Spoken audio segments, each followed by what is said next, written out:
ಕ್ರಿಸ್ತನನ್ನು ಪ್ರತಿಫಲಿಸುವಂತೆ ನಿಮ್ಮ ಆತ್ಮಗಳನ್ನು ವಾಕ್ಯದಲ್ಲಿ ಬಲಪಡಿಸುವ ಅನುದಿನದ ಧ್ಯಾನ. ಇಂದಿನ ಧ್ಯಾನದ ಶೀರ್ಷಿಕೆ, ದೇವರ ಜನರು ತತ್ವಗಳನ್ನು ಪ್ರಕಟಪಡಿಸಬೇಕು.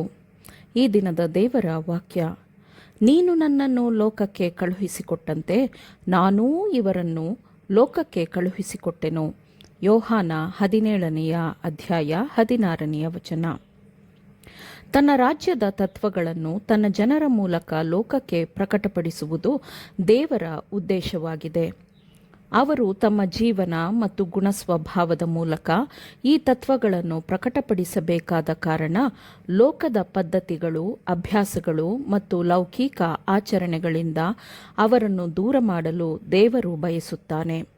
ಅವರನ್ನು ತನ್ನ ಹತ್ತಿರಕ್ಕೆ ಕರೆದುಕೊಳ್ಳಲು ಮತ್ತು ತನ್ನ ಚಿತ್ತವನ್ನು ಅವರಿಗೆ ತಿಳಿಸಲು ಆತನು ಪ್ರಯತ್ನಿಸುತ್ತಾನೆ, ಬಯಸುತ್ತಾನೆ. ಐಗುಪ್ತ ದೇಶದೊಳಗಿಂದ ಇಸ್ರಾಯೇಲ್ಯರನ್ನು ಹೊರಗೆ ತಂದಾಗ ಇಸ್ರಾಯೇಲ್ ಜನರ ಮೇಲಿನ ದೇವರ ಉದ್ದೇಶವು ಏನಾಗಿತ್ತೋ ಇಂದೂ ಸಹ ತನ್ನ ಜನರ ಮೇಲಿನ ಅವನ ಉದ್ದೇಶವು ಅದೇ ಆಗಿದೆ. ತನ್ನ ಸಭೆಯ ಮೇಲೆ ತೋರಿ ಬಂದ ದೇವರ ಒಳ್ಳೆಯತನ, ಕರುಣೆ, ನ್ಯಾಯ ಮತ್ತು ದೇವರ ಪ್ರೀತಿಯನ್ನು ನೋಡುವ ಮೂಲಕ ಲೋಕವು ದೇವರ ಗುಣಸ್ವಭಾವದ ಪ್ರಾತಿನಿಧ್ಯವನ್ನು ಹೊಂದಿಕೊಳ್ಳಬೇಕು. ಹೀಗೆ ದೇವರ ನಿಯಮವನ್ನು ಜೀವನದಲ್ಲಿ ನಿರೂಪಿಸಿದಾಗ ಲೋಕದ ಎಲ್ಲ ಜನರಿಗಿಂತಲೂ ಅಧಿಕವಾಗಿ ದೇವರ ಸೇವೆ ಮಾಡುವ, ದೇವರಿಗೆ ಭಯಪಡುವ, ದೇವರನ್ನು ಪ್ರೀತಿಸುವ ಜನರ ಶ್ರೇಷ್ಠತೆಯನ್ನು ಲೋಕವು ಗುರುತಿಸುತ್ತದೆ, ಪರಿಗಣಿಸುತ್ತದೆ. ಎಲ್ಲ ಜನರಿಗಿಂತಲೂ ಹೆಚ್ಚಾಗಿ ಸೆವೆಂತ್ ಡೇ ಅಡ್ವೆಂಟಿಸ್ಟರು ಧರ್ಮನಿಷ್ಠೆಯ ಮಾದರಿಗಳಾಗಿರಬೇಕು, ಹೃದಯದಲ್ಲಿ ಮತ್ತು ಸಂಭಾಷಣೆಯಲ್ಲಿ ಪರಿಶುದ್ಧರಾಗಿರಬೇಕು. ನಶಿಸುವ ಮನುಷ್ಯರಿಗೆ ಎಂದಿಗೂ ದೊರಕಬೇಕಾಗಿರುವ ಗಂಭೀರವಾದ ಸತ್ಯಗಳನ್ನು ಅವರಿಗೆ ಒಪ್ಪಿಸಿಕೊಡಲಾಗಿದೆ.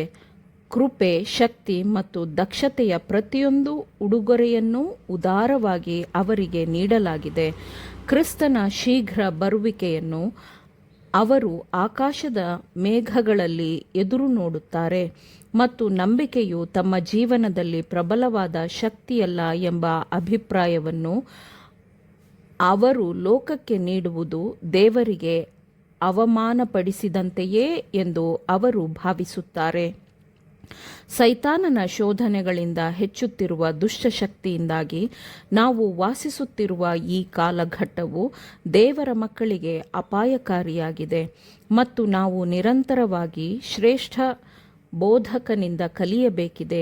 ಈ ಮೂಲಕ ನಾವು ಪ್ರತಿ ಹೆಜ್ಜೆಯನ್ನು ಖಚಿತತೆ ಮತ್ತು ನೀತಿಪೂರ್ಣವಾಗಿ ಇಡಲು ಸಾಧ್ಯವಾಗುತ್ತದೆ.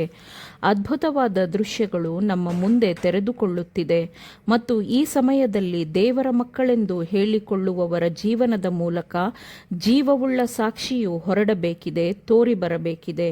ಇದನ್ನು ಲೋಕವು ನೋಡಿ ಎಲ್ಲ ಕಡೆಯಲ್ಲೂ ದುಷ್ಟತನವು ಆಳುತ್ತಿರುವಾಗ ತಮ್ಮ ಇಚ್ಛೆಯನ್ನು ಬದಿಗಿಟ್ಟು ದೇವರ ಚಿತ್ತದಂತೆ ಕೆಲಸ ಮಾಡಲು ಪ್ರಯತ್ನಿಸುತ್ತಿರುವ ಜನರು ಇನ್ನೂ ಇದ್ದಾರೆ ಎಂದು ಲೋಕವು ತಿಳಿದುಕೊಳ್ಳಬಹುದು. ಇವರ ಹೃದಯ ಮತ್ತು ಜೀವನದಲ್ಲಿ ದೇವರಾಜ್ಞೆಯು ಬರೆಯಲ್ಪಟ್ಟಿರುತ್ತದೆ. ಕ್ರಿಸ್ತನ ಹೆಸರನ್ನು ಹೊಂದಿಕೊಂಡಿರುವವರು ಆತನನ್ನು ಪ್ರತಿಫಲಿಸಬೇಕು ಎಂದು ದೇವರು ಬಯಸುತ್ತಾನೆ. ಅವರ ಆಲೋಚನೆಗಳು ಶುದ್ಧವಾಗಿರಬೇಕು, ಅವರ ಮಾತುಗಳು ಉದಾತ್ತವಾಗಿರಬೇಕು, ಉನ್ನತಿಗೇರಿಸುವಂತಿರಬೇಕು.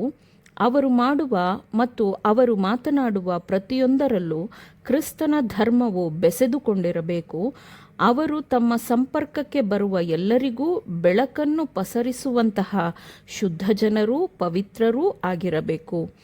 ಆ ಜನರ ಜೀವನದ ಮೂಲಕ ತನ್ನ ಸತ್ಯದ ಉದ್ದೇಶವನ್ನು ಮಾದರಿಯಾಗಿ ತೋರಿಸಬೇಕು ಮತ್ತು ಅವರು ಈ ಭೂಮಿಯಲ್ಲಿ ಸ್ತುತಿಯಾಗಬೇಕು ಎಂಬುದು ದೇವರ ಉದ್ದೇಶವಾಗಿದೆ.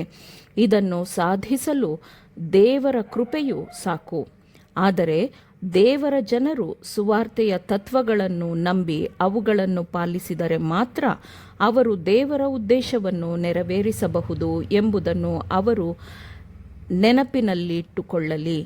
ತಮಗೆ ದೇವರು ನೀಡಿದ ಸಾಮರ್ಥ್ಯಗಳನ್ನು, ತಲಾಂತುಗಳನ್ನು ಅವರು ದೇವರ ಸೇವೆಗೆ ಒಪ್ಪಿಸಿದರೆ ಮಾತ್ರ ಅವರು ಸಭೆಯನ್ನು ಯಾವ ಕಾರಣಕ್ಕೆ ಕರೆಯಲಾಗಿದೆಯೋ ಆ ವಾಗ್ದಾನದ ಪೂರ್ಣತೆ ಮತ್ತು ದೇವರ ವಾಗ್ದಾನದ ಬಲವನ್ನು ಅವರು ಆನಂದಿಸುತ್ತಾರೆ. ಆಮೇನ್. ದೇವರ ವಾಕ್ಯಗಳನ್ನು ಆಲಿಸುವವರು ಮಾತ್ರವೇ ಆಗಿರದೆ ಪಾಲಿಸುವವರೂ ಆಗಬೇಕೆಂದು ನಿಮ್ಮನ್ನು ಉತ್ತೇಜಿಸುತ್ತೇನೆ. ಪರಿಶುದ್ಧಾತ್ಮನ ಸಹಾಯದಿಂದ ಆಲಿಸಿದ ನಿಮ್ಮೆಲ್ಲರಿಗೂ ಧನ್ಯವಾದಗಳು. ಮತ್ತೆ ದೈನಂದಿನ ಧ್ಯಾನಕ್ಕಾಗಿ ನಾಳೆ ಸಂಧಿಸೋಣ. ಆಮೇನ್.